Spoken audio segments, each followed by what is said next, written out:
Coming up, I'm going to be talking about what's coming to Disney Plus in September, plus also an update on that whole Disney Plus wrongful death lawsuit and much more. But before we go any further, make sure you do hit that subscribe button to keep up with the latest Disney Plus news. Hi, it's Roger here from What's On at DisneyPlus.com. It's time for a quick Disney Plus news roundup. Let's start off with talking about what's coming to Disney Plus in the United States in September. So let's run through the list. So kicking off on Wednesday, September the 4th, we'll be getting 10 new episodes of a brand new series called Kindergarten the Musical.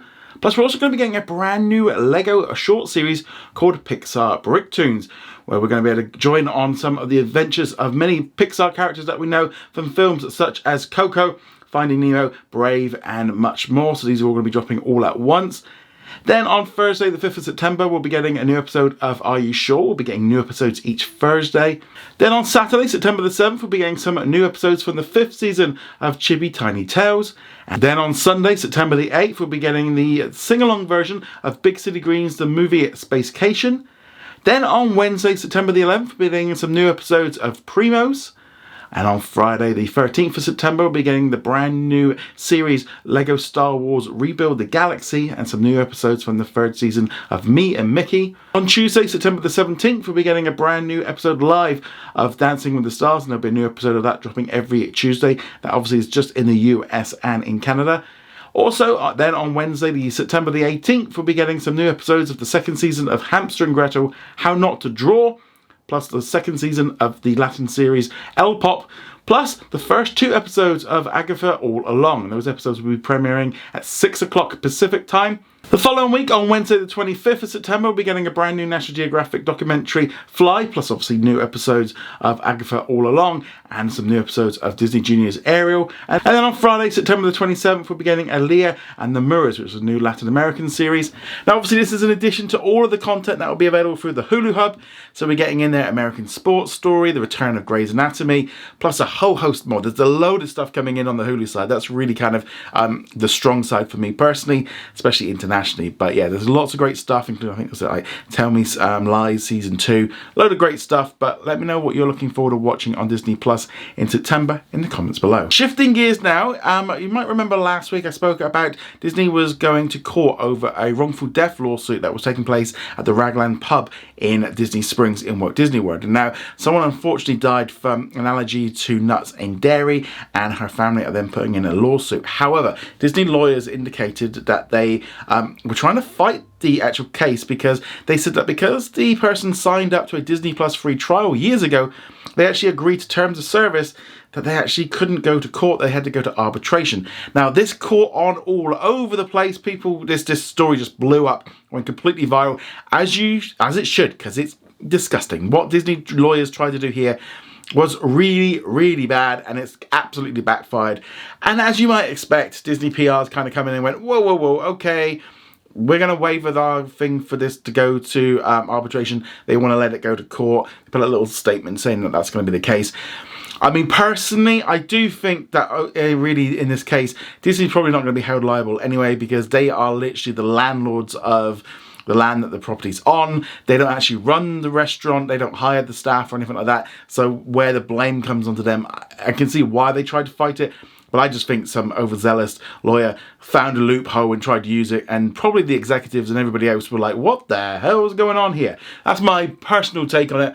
Because as I said, it's a big company. They're not going to know everything that's going on, all the executives in the big suites and all the people from Disney Plus. But yeah, big problem for Disney Plus, big problem for Disney World.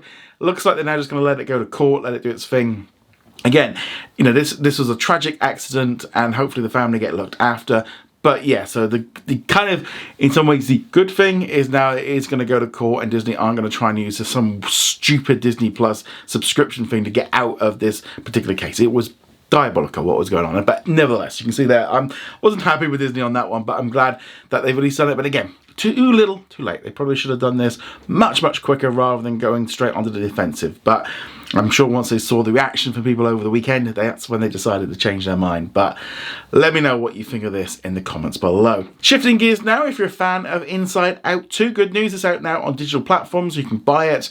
Obviously, it'll be coming to Disney Plus at some point soon, but Disney does tend to like putting them out in digital platforms first to make people buy it, to make some more moolah. They're still really the biggest movie of the year, but they want a little bit more from it. So when we might see it on Disney Plus, Might be September. I wouldn't be surprised if it was. It's coming out on DVD and Blu-ray in September, so that would kind of line up. Or they could even hold on to it a little bit longer and try and get more digital sales, more DVD sales, and just really push that aspect. I think we've seen them do it with Indiana Jones. We saw them do it with Wish. I'm not expecting them to be rushing Inside Out 2, but it could be one of those big releases for September as well.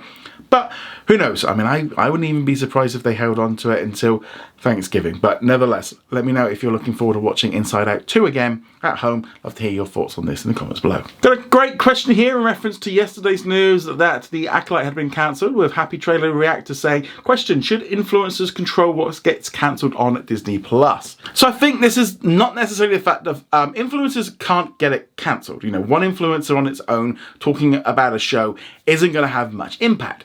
But there is going to be some influence from, and that's why they're called influencers, of if you have 100 of them, 200 of them, 300, and they've all got a large audience, that's when it can start spreading and start getting out of it. Now, there is no doubt that Disney, and especially Star Wars, is in a weird place now, because there is a load of channels that are literally just churning out hate, and they just hate everything, and that's all they do, is they just create stuff about everything that Disney doesn't do right, and just keep harping on about everything like that. Now, Disney does make mistakes. Disney does do stuff that's stupid and questionable. You know, the second story today was literally that whole thing of them doing something that they shouldn't do. But I personally feel like, you know, you should be able to praise what's good and also criticize what is wrong. And I think that's a fair and balanced way of looking at it.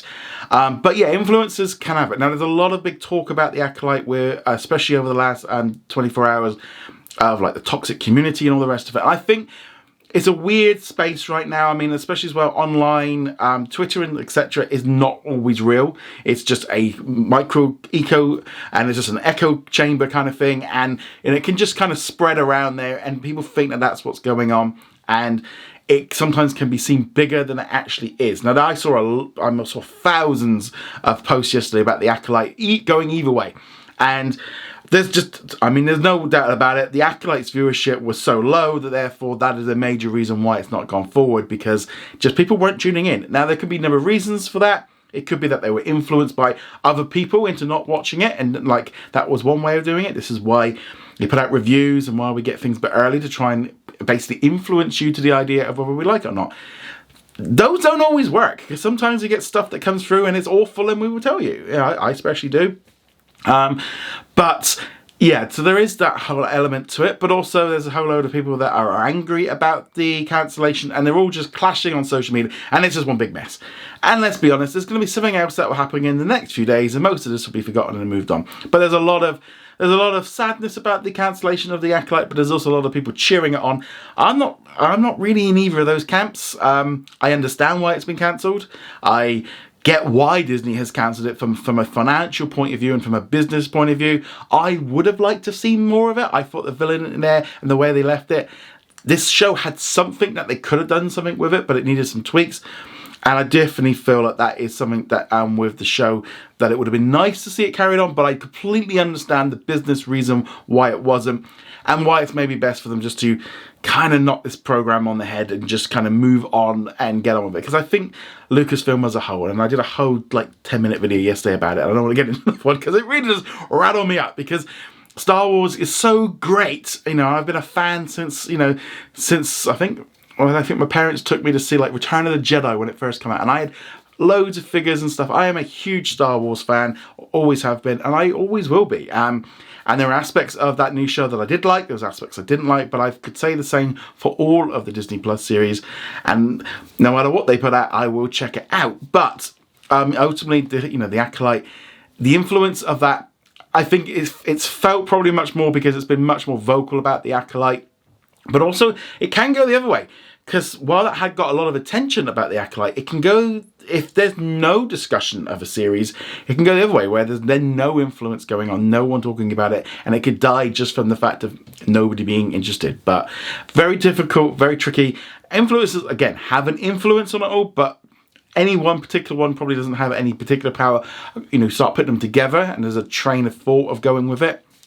It can be powerful, but again, social media is not real.